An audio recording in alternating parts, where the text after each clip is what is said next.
فرزند زہرا یہ حالات برے ہیں۔ کاشانہ بصیرت ایک ایسا مکمل یوٹیوب چینل جس پر محروم بصارت کے لیے بالخصوص اور تمام افراد کے لیے بالعموم سینکڑوں کی تعداد میں اسلامی کتب دستیاب ہیں۔ لہذا گزارش ہے کہ آپ اپنی ذمہ داری نبھاتے ہوئے کاشانہ بصیرت کو سبسکرائب کرنے کے ساتھ ساتھ بیل آئیکن کو پریس کیجئے تاکہ آپ علم کے حصول کے ساتھ ساتھ مذہب اہل بیت کی اشاعت میں بھی اہم کردار ادا کرتے رہیں۔ کاشانہ بصیرت۔ فرزند زہرا یہ حالات برے ہیں۔ بسم اللہ الرحمن الرحیم۔ السلام علیکم۔ یہ کتاب آپ کے لیے کاشانہ بصیرت کی یوٹیوب چینل کی جانب سے ریکارڈ کی جا رہی ہے۔ نام کتاب احسن الفوائد فی شرح رسالہ اعتقادیہ، تالیف شیخ صدوق علیہ رحمہ۔ اب ہم کتاب کا پارٹ نمبر 53 پڑھیں گے، صفحہ نمبر 555، 37واں باب غلو اور تفویض کا بیان کی تفصیل۔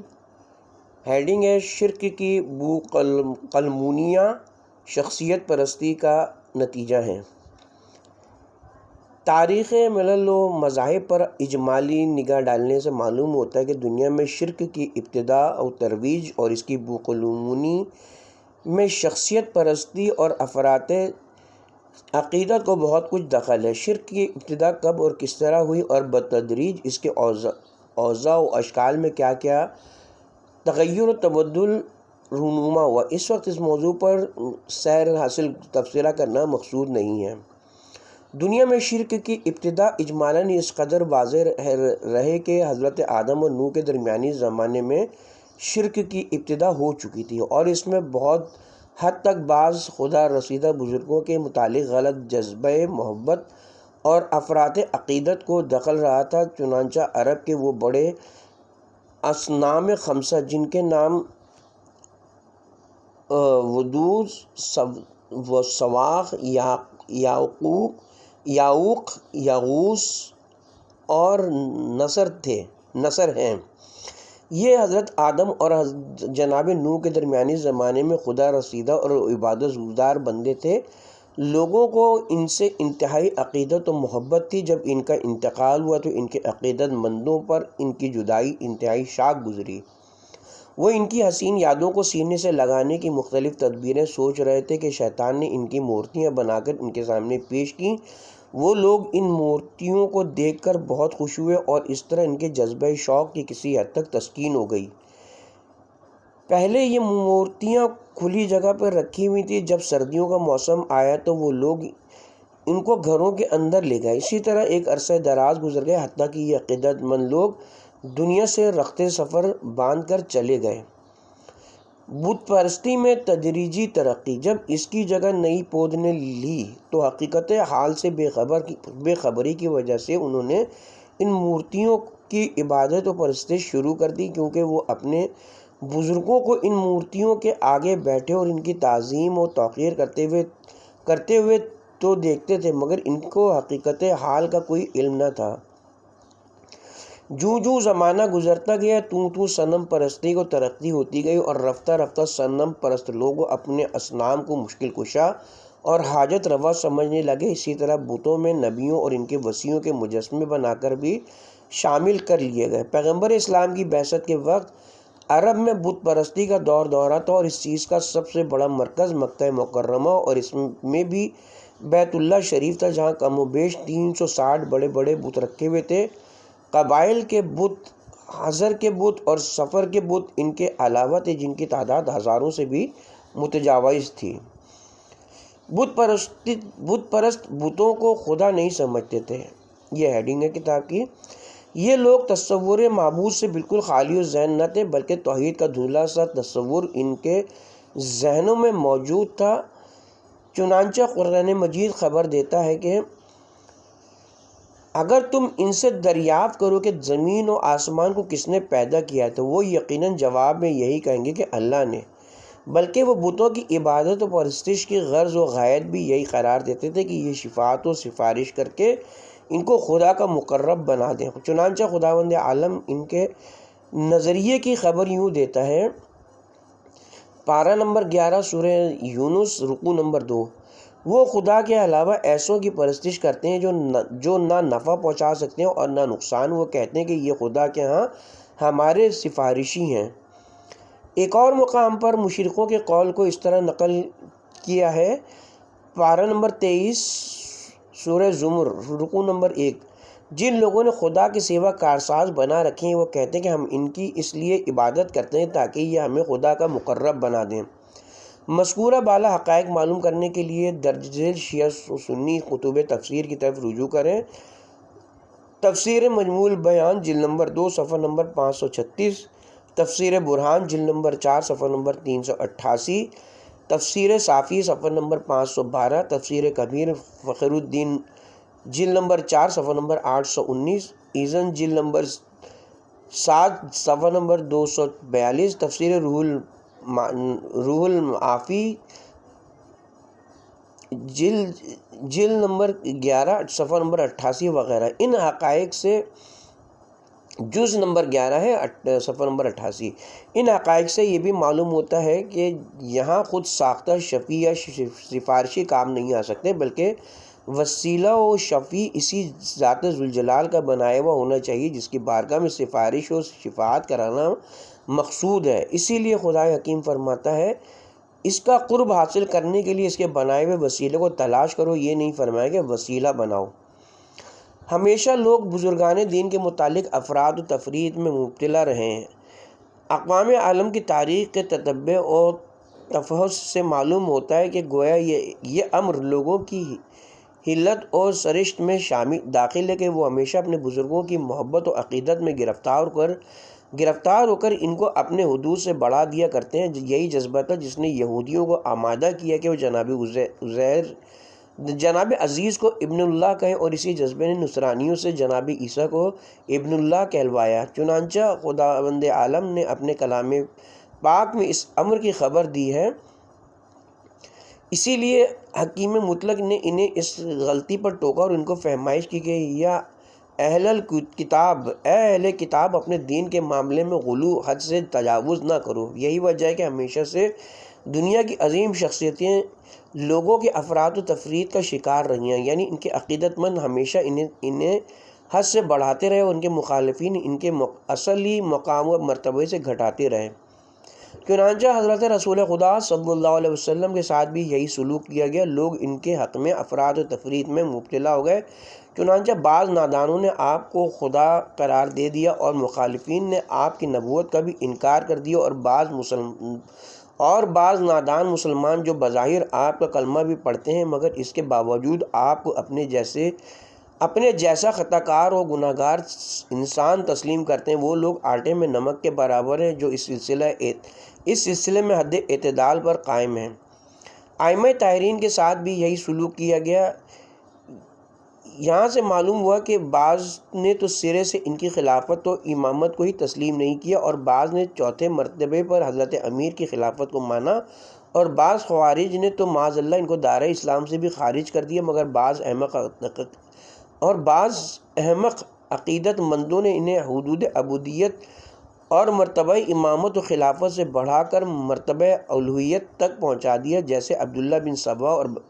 اور بنان بن سمان ہندی جو جناب امیر المومنین کی الوہیت کے قائل تھے، یا جیسے ابو الخطاب محمد بن ابی زینب و بشائر الشاعری وغیرہ جن کا یہ خیال تھا کہ حضرت علی علیہ السلام ہی خدا ہیں، جو کبھی بصورت محمد صلی اللہ علیہ وسلم اور کبھی بصورت علی لباس بشریت میں نمودار ہوتے ہیں، اور بطور امتحان یہ ظاہر کرتے ہیں کہ وہ خدا کے بندے ہیں، حالانکہ وہ خود خدا ہیں۔ اور ابی الخطاب کے اصحاب کا یہ خیال تھا کہ 4 بزرگوار خدا ہیں، حضرت علی، حضرت فاطمہ اور حسنین شریفین۔ یہ جناب رسالت مآب کی الوہیت کے منکر ہیں اور خمسہ 5 بزرگواروں کی الوہیت کے قائل ہیں۔ پہلے خدا جناب محمد مصطفیٰ ہیں، پھر ان سے یہ خدائی کا سلسلہ جناب علی علیہ السلام کی طرف پھر ان سے جناب سید عالم کی طرف، اور ان سے جناب امام حسن کی طرف، اور پھر ان سے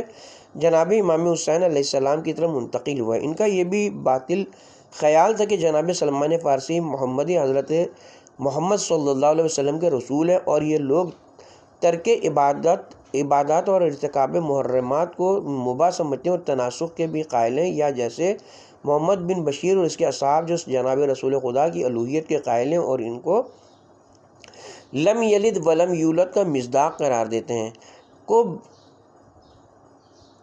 مصداق قرار دے کر بطور تناسخ ربوبیت کو دوسرے ائمہ طاہرین کی طرف منتقل ہونے کے قائل تھے۔ مغیرہ بن سعید نہدی، حارث الشامی، فارس بن حاتم قزوینی، ابن ابی الزرقہ، حسن بن محمد بن بابا قمی، محمد حیری، محمد بن بشیر اور منصور علاج وغیرہ ایسے ہی مذاہب فاسدہ اور عقائد قاصدہ کے حامل اور شریعت اسلامیہ کے احکام کے منکر تھے، اور ائمہ طاہرین علیہ السلام کی جانب سے ان کے متعلق خصوصی طور پر بہت کچھ لعن طعن وارد ہوا ہے۔ معصومین نے ان سب ملائن اور ان جیسے بدعقیدہ لوگوں کو کافر، بلکہ یہود و نصارہ اور دیگر کفار و مشرقین سے بھی انہیں انجس اور اکفر قرار دیا ہے۔ کتاب کا حوالہ رجال کشی وغیرہ کتب ملاحظہ ہوں۔ مقام معرفت میں معیان روی لازم ہے۔ ان حقائق سے یہ حقیقت واضح و آشکار ہو جاتی ہے کہ افراط و تفریط ہر دو مذموم اور قبیح ہیں، اور جو طریقہ عقلاً و شرعاً ممدوح اور قابل اختیار ہے وہ معیان روی کا راستہ ہے، جیسا کہ حضرت امیر المومنین علیہ السلام نے افراط و تفریط کی مذمت اور ہلاکت خیزی بیان فرمانے کے بعد فرمایا، تمہارے اوپر اس سلسلے میں معیانہ روی لازم ہے۔ کتاب کا حوالہ نہج البلاغہ۔ اور حضرت پیغمبر اسلام کا بھی یہی ارشاد ہے، سب امور سے بہتر وہ امر ہے جو معیانہ روی پر مبنی ہو، لہذا ارباب عقل و دین پر واجب و لازم ہے کہ تمام امور کی طرح معرفت و مقام نبی ہو امام علیہ السلام میں بھی معیانہ روی سے کام لیں، یہی صراط مستقیم ہے۔ غالیوں کی مذمت ارشادات معصومین علیہ السلام کی روشنی میں، علاوہ ان خصوصی نصوص اور روایات کے جو مذکورہ بالا اشخاص اور ان کے غلط نظریات کے بارے میں وارد ہوئی ہیں، عمومی طور پر بھی ایسے نظریات فاسدہ رکھنے والے لوگوں سے ائمہ طاہرین نے اپنی برات و بیزاری کا بار بار اظہار فرمایا۔ چنانچہ احتجاج تبریسی میں جناب امام رضا علیہ السلام سے مروی ہے کہ جناب امیر المومنین علیہ السلام نے فرمایا، ہمیں حدود عبودیت سے آگے نہ بڑھاؤ، پھر جس قدر چاہو ہمارے فضائل بیان کرو، خبردار نصارہ کی طرح غلو نہ کرنا، کیونکہ میں غالیوں سے بیزار ہوں۔ ابن مسکان حضرت صادق علیہ السلام سے روایت کرتے ہیں، آپ نے فرمایا، خداوند عالم ان لوگوں پر لعنت کرے جو ہمارے متعلق وہ کچھ کہتے ہیں جو ہم خود اپنے متعلق نہیں کہتے۔ خدا ان لوگوں پر لعنت کرے جو ہمیں اس خدائے تعالیٰ کی عبودیت سے خارج کرتے ہیں جو ہمارا خالق ہے اور جس کی طرف ہماری بازگشت ہے اور جس کے قبضے قدرت میں ہماری جان ہے۔ ابھی بصیر روایت کرتے ہیں کہ جناب صادق علیہ السلام نے مجھ سے فرمایا، اے ابو محمد، ان لوگوں سے بیزاری اختیار کرو جو ہمارے متعلق یہ گمان کرتے ہیں کہ ہم رب ہیں۔ میں نے عرض کیا، میں ایسے لوگوں سے بیزار ہوں۔ پھر آپ نے فرمایا، ان لوگوں سے بھی بیزاری اختیار کرو جو ہمارے متعلق یہ گمان کرتے ہیں کہ ہم نبی ہیں۔ میں نے عرض کیا، میں ان سے بھی بیزار ہوں۔ کتاب مستطاب اخبار الرضا میں مرقوم ہے کہ ایک مرتبہ مامون عباسی نے حضرت امام رضا علیہ السلام کی خدمت میں عرض کیا، مجھے اطلاع ملی کہ کچھ لوگ آپ حضرات کے بارے میں غلو کرتے ہیں اور آپ کو حد سے بڑھاتے ہیں۔ آپ نے اپنے آباء و اجداد علیہ السلام کے سلسلہ سند سے فرمایا کہ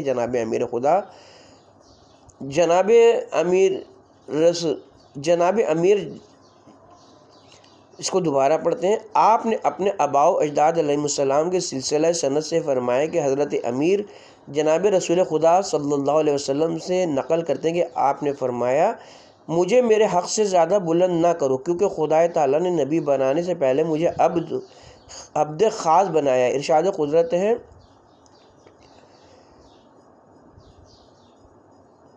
میرے بارے میں دو قسم کے لوگ ہلاک ہو جائیں گے، حالانکہ میرا اس میں کوئی قصور نہیں۔ ایک محبت میں افراد کرنے والے، دوسرے عداوت میں افراد کرنے والے۔ میں بارگاہ رب العزت میں ان لوگوں سے اپنی بیزاری ظاہر کرتا ہوں جو ہمارے متعلق غلو کرتے اور ہمیں اپنے حدود سے بڑھاتے ہیں، جس طرح جناب عیسیٰ نے نصارہ سے برات ظاہر کی تھی۔ پھر فرمایا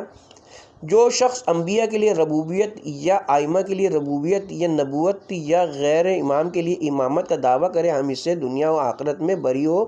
بیزار ہیں۔ ثالث بہار میں بحوالہ کتاب الخصال حضرت امام جعفر صادق علیہ السلام سے مروی ہے، فرمایا کم از کم وہ چیز جس سے انسان ایمان سے خارج ہوتا ہے یہ کہ وہ کسی غالی کے پاس بیٹھے اور اس کی باتیں سنے، اس کے قول کی تصدیق کرے، کیونکہ میرے والد ماجد نے مجھ سے اپنے والد ماجد سے انہوں نے اپنے آباء و اجداد سے روایت کی کہ جناب رسول خدا صلی اللہ علیہ وآلہ وسلم نے فرمایا میری امت کے دو گروہ ایسے ہیں جن کا اسلام میں کوئی حصہ نہیں ہے، ایک غالی دوسرا قدری۔ مشکوٰۃ الاسرار میں بحوالہ امالی شیخ طوسی علیہ رحمہ بروایت فضیل بن یسار حضرت امام جعفر صادق علیہ السلام سے مروی ہے، فرمایا اپنے نوجوانوں پر غالیوں سے ڈرو کہ یہ کہیں انہیں خراب نہ کر دیں، کیونکہ غالی بدترین خلائق ہیں جو خدائے عز و اجل کی عظمت کو گھٹاتے اور بزرگان خدا کی ربوبیت کا اعادہ کرتے ہیں۔ اس قسم کی بکثرت احادیث کتب معتبرہ میں موجود ہیں۔ اسی افراد و تفرید کے متعلق جناب امیر المومنین علیہ السلام نے فرمایا میرے حق میں دو قسم کے لوگ ہلاک و برباد ہو جائیں گے، حد سے بڑھانے والے نادان دوست اور حد سے گھٹانے والے بدبخت دشمن، اور ایسے ہی وقوع پذیر ہوا۔ نہج البلاغہ جیسا کہ مشاہدہ اس امر کا شاہد ہے، غلو کے انواع و اقسام مخفی نہ رہے کہ غلو کے مختلف و متعدد انواع و اقسام ہیں۔ سرکار علامہ مجلسی نے ہفتم بہار صفحہ نمبر 365 پر ان اقسام کا تذکرہ کیا ہے۔ بنظر اختصار صرف ترجمے پر اکتفا کی جاتی ہے۔ فرماتے ہیں وہ جاننا چاہیے کہ نبی و امام علیہ السلام کے متعلق کس طرح غلو متصور ہو سکتا ہے۔ نمبر 1 ان کو خدا قرار دیا جائے، نمبر 2 معبود و خالق ہونے میں ان کو خدا کا شریک سمجھا جائے، نمبر 3 یہ کہا جائے کہ خدا نے ان کے اندر حلول کیا ہوا ہے، نمبر 4 خدا ان کے ساتھ متحد ہے، نمبر 5 یہ بزرگوار وحی و الہام کے بغیر علم غیب پر اطلاع رکھتے ہیں، نمبر 6 حضرات ائمہ کو نبی تسلیم کیا جائے، نمبر 7 یہ اعتقاد رکھا جائے کہ ان کی روحیں ایک دوسرے میں منتقل ہوتی رہتی ہیں، نمبر 8 ان کی معرفت عبادت خداوندی سے بے نیاز کر دیتی ہے اور گناہ سے اجتناب کرنے کی تکلیف ختم ہو جاتی ہے۔ مذکورہ بالا اعتقادات میں سے کوئی عقیدہ رکھنا سراسر کفر و الحاد ہے اور دین سے خروج کا باعث ہے، جیسا کہ اس امر پر ادلہ عقلیہ، آیات قرآنیہ، احادیث نبویہ و ولویہ دلالت کرتے ہیں۔ سطور بالا سے معلوم ہو چکا ہے کہ ائمہ طاہرین نے ایسے اعتقادات رکھنے والے لوگوں سے اپنی برات و بیزاری ظاہر فرمائی ہے اور ان کے کفر کا حکم صادر فرما کر ان کے قتل کا حکم دیا ہے۔ پس اگر کوئی ایسی حدیث تمہارے گوش گزار ہو جس سے مذکورہ بالا عقائد باطلہ کا وہم ہوتا ہو تو اس کی کوئی مناسب تعویل کی جائے یا اسے غالیوں کے افطرہ پردازی کا نتیجہ قرار دیا جائے گا۔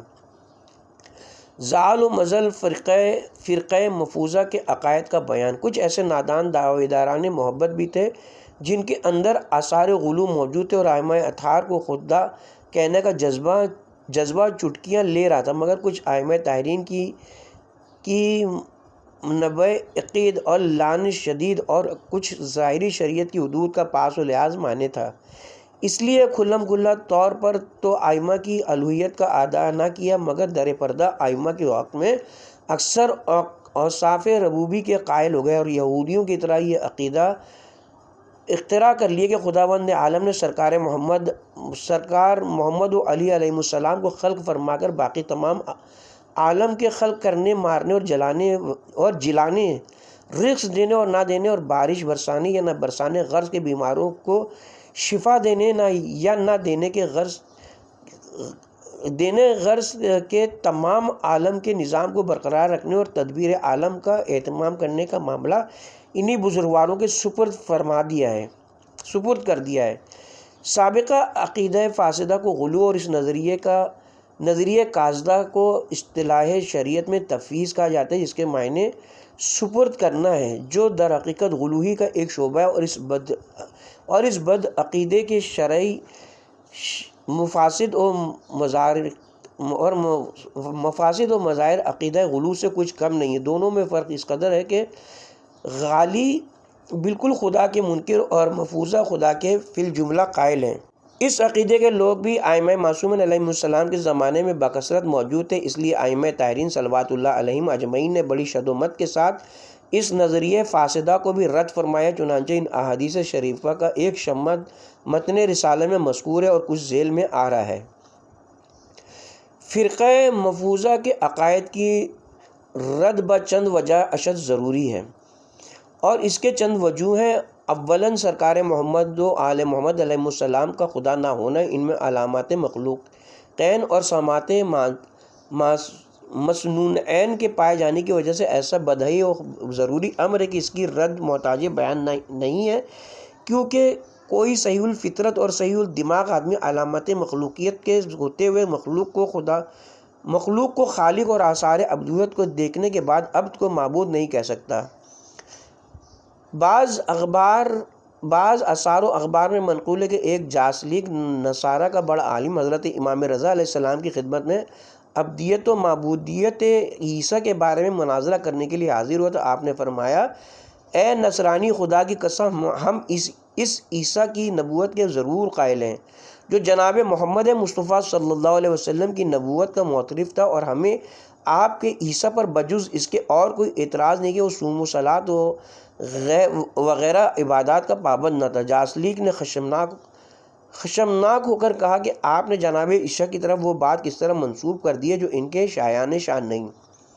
حضرت عیسیٰ تو ہمیشہ دن کو روزہ رکھتے اور تمام شب عبادت میں گزارتے تھے۔ پس جب آپ نے اس جاسلیق سے یہ اقرار لے لیا تو فوراً فرمایا کہ اگر جناب عیسیٰ خود خدا و معبود تھے تو پھر یہ عبادت کس کی کرتے تھے، اور اگر وہ عبد نہیں تھے تو پھر اپنے لیے ایک معبود تسلیم کر کے اس کی عبادت و اطاعت میں اس قدر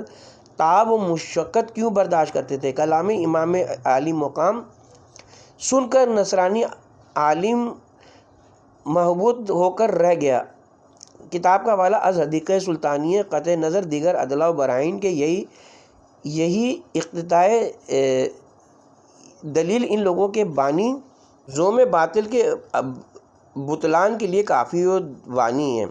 جو جناب رسول خدا یا دوسرے ائمہ خدا کی الوہیت کے قائل ہیں، کہ اگر یہ حضرات قدسی صفات خود الہی و معبود تھے تو یہ روزہ کس ذات کے لیے رکھتے تھے، اور علاوہ واجبی نمازوں اور ان کے نوافل مرتبہ کے ہزار رکعت نماز نوافل کس معبود کے لیے پڑھتے تھے، اور دیگر عبادات کس خدا کے لیے کرتے تھے۔ باقی ملاحظہ ہو آگے۔ ثانیاً اس وقت غالی فرقے اکثر و بیشتر منقطع اور ختم ہو چکے ہیں، اور سوائے بعض مقامات میں خال پائے جانے کے کہیں ان کا نام و نشان بھی باقی نہیں رہا، بخلاف مفوضہ کے کہ وہ ہر جگہ موجود ہیں، اور خود ہمارے ملک میں ایسے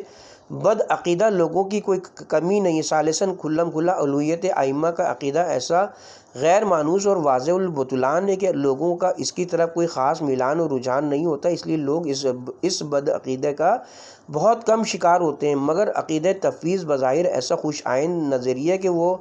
طبع جو غلو کی طرف مائل ہیں اسے بہت پسند کرتی ہیں اور جلد اسے قبول کر لیتی ہیں۔ یہی وجہ ہے کہ اگر ایسا کوئی ایک بد عقیدہ آدمی کہیں موجود ہو تو وہ بیسیوں سادہ لو اہل ایمان کی ایمان پر ڈاکہ ڈال کر ان کو گمراہ کر دیتا ہے۔ لہٰذا یہ بد عقیدہ متعدی مرض کی طرح قوم کے رگو ریشے میں برابر سرایت کر رہے اور بعض نیم ملا خطرہ ایمان کی مصداق نام نہاد مبلغین جلتی پر تیل چھڑکنے کا کام دے رہے ہیں، جس کی وجہ سے سادہ لو افراد ملت بری طرح اس عقیدہ فاسدہ میں مبتلا ہو رہے ہیں، جس کی روک تھام کا انتظام ہر ہمدرد قوم و ملت اہل علم و ایمان کا اولین فرض ہے۔ اس لیے ہم ذیل میں اس فرقہ ضالہ و مضلہ کے نظریے کے بطلان کی طرف عنان بیان کو پھیرتے ہوئے قدر تفصیل سے اس پر تبصرہ کرتے ہیں۔ مفوضہ کی مذمت ارشادات ائمہ کی روشنی میں حضرت امام رضا علیہ السلام سے مروی ہے، فرمایا جو شخص یہ گمان کرتا ہے کہ خدائی ہمارے افعال کا فعال ہے اور پھر ہمیں عذاب بھی کرے گا تو وہ جبر کا قائل ہے، اور جو یہ گمان کرتے ہیں کہ خداوند عالم نے خلق کرنا اور رزق دینا اپنی حجتوں ائمہ طاہرین علیہ السلام کے سپرد کر دیا تو وہ تفویض کا قائل ہے۔ جبر کا قائل کافر اور تفویض کا قائل مشرک ہے۔ اعین اخبار الرضا۔ نمبر 2، حسین بن خالد ایک طویل روایت کے ضمن میں حضرت امام رضا علیہ السلام سے نقل کرتے ہیں کہ آن جناب نے ان سے فرمایا، اے فرزند خالد، جبر و تشبیہ کے متعلق ہماری طرف جو اخبار منسوب ہیں یہ غالیوں نے وضع کیے، وہ غالی جو اللہ سبحانہ کی عظمت و جلالت کو گھٹاتے ہیں، پس جو شخص ان سے محبت کرتا ہے وہ ہم سے بغض رکھتا ہے، اور جو ان سے بغض رکھتا ہے وہ ہم سے محبت کرتا ہے، جو ان سے دوستی رکھتا ہے وہ ہم سے دشمنی رکھتا ہے، اور جو ان سے دشمنی رکھتا ہے وہ ہم سے دوستی رکھتا ہے، جو ان سے وصل کرتا ہے وہ ہم سے قطع کرتا ہے، اور جو ان سے قطع تعلق کرتا ہے وہ ہم سے وصل کرتا ہے، جو ان پر جفا کرتا ہے وہ ہم سے نیکی کرتا ہے، اور جو ان کے ساتھ نیکی کرتا ہے وہ ہم پر جفا کرتا ہے، جو ان کا اکرام و احترام کرتا ہے وہ ہماری توہین کرتا ہے، اور جو ان کی توہین کرتا ہے وہ ہمارا احترام کرتا ہے، جو انہیں قبول کرتا ہے وہ ہمیں روکتا ہے، اور جو ان کو ٹھکراتا ہے وہ ہمیں قبول کرتا ہے، جو ان کے ساتھ اچھا سلوک کرتا ہے وہ ہم سے برا سلوک کرتا ہے، اور جو ان سے برا سلوک کرتا ہے وہ ہم سے اچھا سلوک کرتا ہے، جو ان کی تصدیق کرتا ہے وہ ہماری تکذیب کرتا ہے، اور جو ان کی تکذیب کرتا ہے وہ ہماری تصدیق کرتا ہے، جو ان کو دیتا ہے وہ ہمیں محروم کرتا ہے، اور جو ان کو محروم کرتا ہے وہ ہمیں عطا کرتا ہے۔ اے فرزند خالد، جو شخص ہمارے شیعوں میں سے اس پر لازم ہے کہ وہ ان لوگوں میں سے کسی کو اپنا دوست اور مددگار بنائے۔ اعین اخبار الرضا احتجاج تبریسی کتاب کے حوالے۔ فرقہ مفوضہ فرقہ غالیہ کی ایک قسم ہے۔ شاید کوئی کوتا اندیش یہ خیال کرے کہ اس روایت میں تو غالیوں کی مذمت کی گئی ہے، اسے مفوضہ کی مذمت کے ساتھ کیا ربط ہے؟ ازالہ اشتباہ کے لیے واضح رہے کہ ارباب بصیرت جانتے ہیں کہ غلو کلی مشکک ہے، اور اس کے تحت افراد کثیرہ میں بعض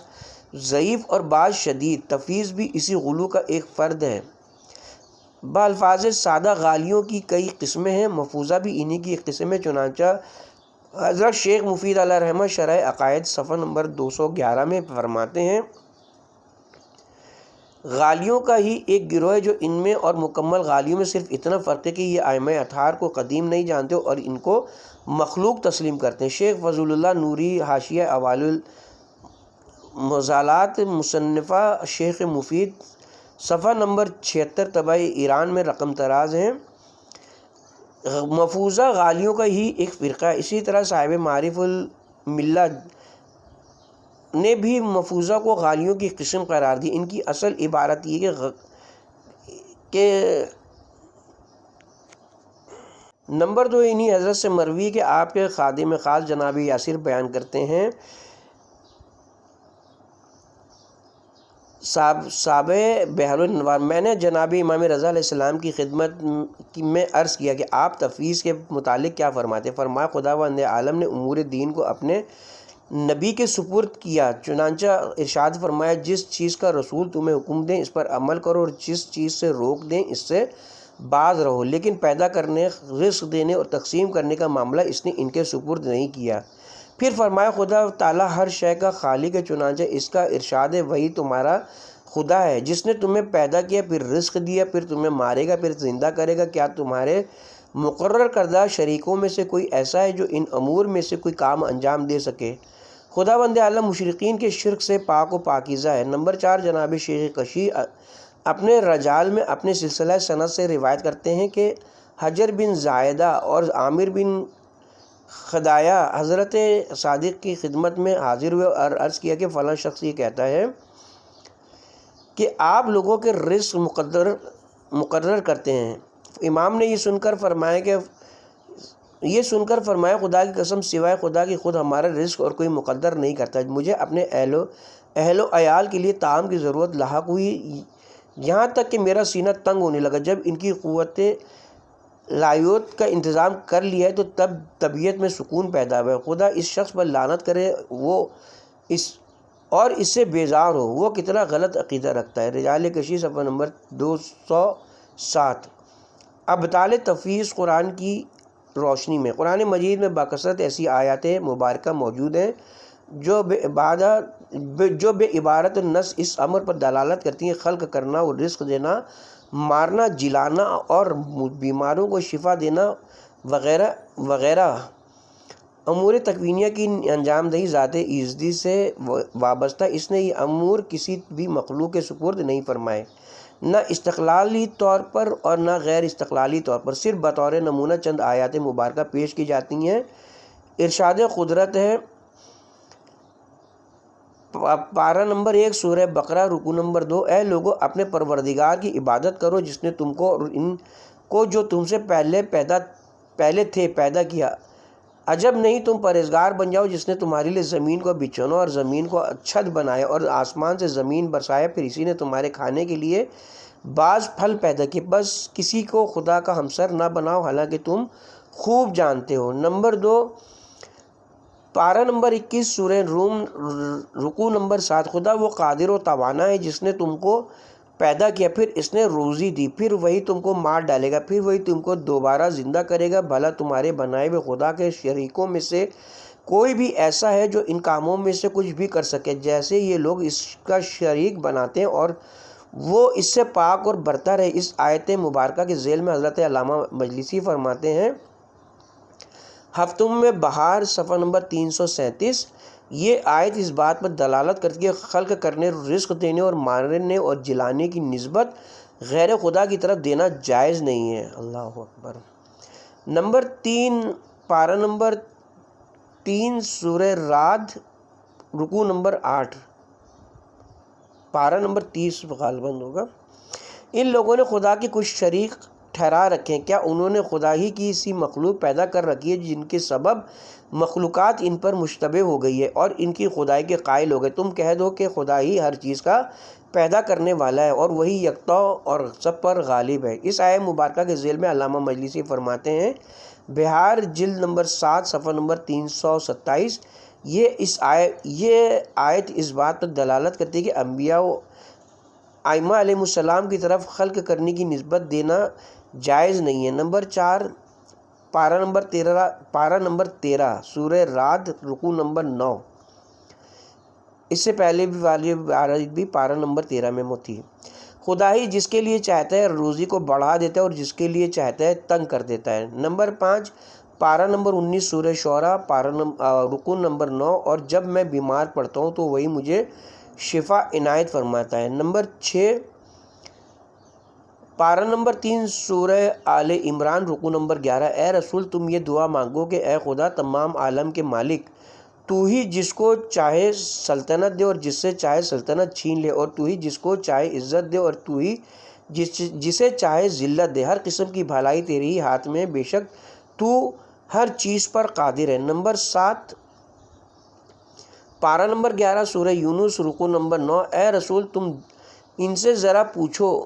تو کہ تمہیں آسمان و زمین سے کون روزی دیتا ہے، یا تمہارے کان اور تمہاری آنکھوں کا کون مالک ہے، اور کون شخص مردے سے زندہ کو نکالتا ہے اور زندہ سے مردہ کو نکالتا ہے، اور ہر امر کا بندوبست کون کرتا ہے؟ تو فوراً بول اٹھیں گے کہ خدا۔ اے رسول تم کہو تو کیا تم اس پر بھی اس سے نہیں ڈرتے؟ ترجمہ فرمان۔ دینی 37واں باب غلو اور تفویض کا بیان کی تفصیل کا سلسلہ بھی جاری ہے۔ ہم یہاں پہ اپنے کتاب کے پارٹ نمبر 53 کا اختتام کرتے ہیں اور پارٹ نمبر 54 کا آغاز اسی باب سے کریں گے انشاءاللہ۔ ہیڈنگ ہوگی دینی امور میں تفویض کا بیان۔